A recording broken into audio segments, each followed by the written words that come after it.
Pickup व दुचाकीचा भीषण अपघात, एक गंभीर जखमी।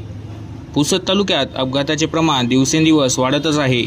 या अपघातांवर अंकुश बसण्याची चिन्ह मात्र दिसत नाही।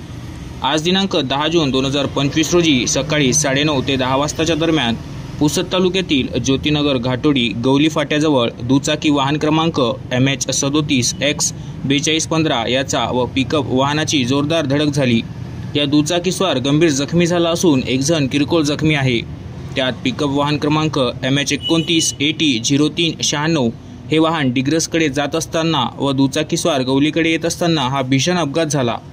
या अपघातानंतर जखमींना उपचाराकरिता दवाखान्यात भरती करण्यात आले आहे। सदर अपघातानंतर पुसद ग्रामीण पोलीस स्टेशनचे पोलीस कर्मचारी संदीप गणेश राठोड व संतोष आर राठोड यांनी घटनास्थळी जाऊन घटनास्थळाचा पंचनामा केला आहे व घटनेचा पुढील तपास सुरू केला आहे।